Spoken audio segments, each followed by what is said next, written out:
When you're a kid, you've got an infinite supply of friends, and like 10 of them are somehow your best friend. Eventually, you end up finding a couple that you just vibe with a little bit better than others, and those become the real best friends. All of your parents are now all of your parents. They all get to yell at you, they all get to feed you, they all get to be your chauffeurs.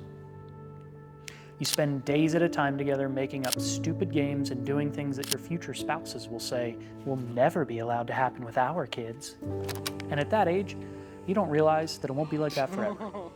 You won't always be able to just sit around and do stupid shit for days on end. As you get older, those friendships change.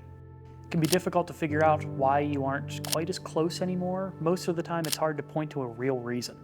Sometimes one of you actually does do something to mess up the relationship, but more often, you just grow apart. Your hobbies or interests change. You go to different schools, you move away, you're focused on work. It happens. It wasn't something that either of you made a real decision about, it just kind of happened. The time between seeing or talking gets longer and longer, and eventually you think, damn, I haven't talked to them in forever, wonder what they're up to. Eventually, you run into them and it's just different. That thing is just not there, it's just not the same. Some of those relationships get replaced by the new people in your life. The people that share your current interests, your job, your school, your hobbies. But if you're lucky, you have a couple of those original friendships that weather the storms. These ones are a lot more rare.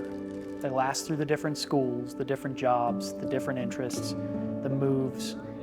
Even when you don't talk for a while, it doesn't really matter. As soon as you talk again, there's no weirdness. It's like you just saw each other yesterday. They're the ones that keep you on track. They don't just agree with everything you say, they call you out on your bullshit, and even when you get a little bit pissed about it, you know that they're just giving you some of that much needed tough love. The time you get to spend together evolves too. It can't happen nearly as often. You've got actual responsibilities now. Work, kids, spouses, new hobbies, all the other shit that comes along with being an adult. One of you might even be famous, touring the country.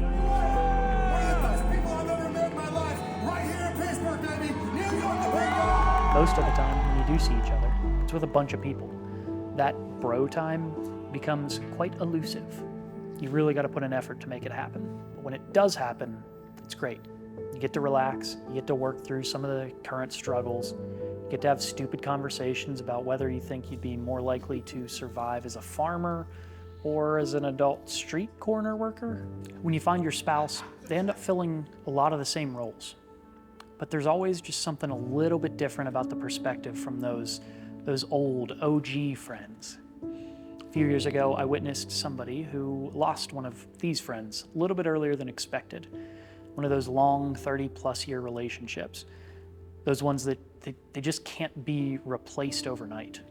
If you're lucky enough to have some of these friendships, put in the effort to break off, spend some good old-fashioned bro time together.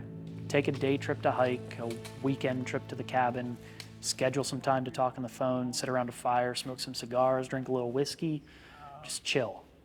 Just make time to do something.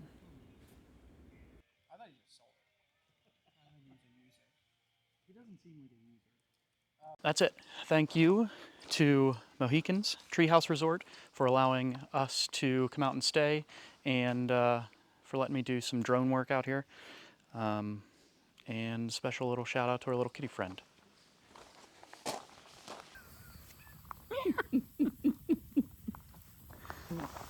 Come here, little kitty cat.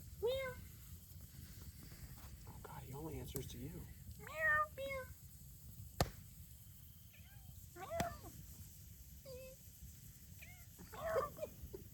Come here.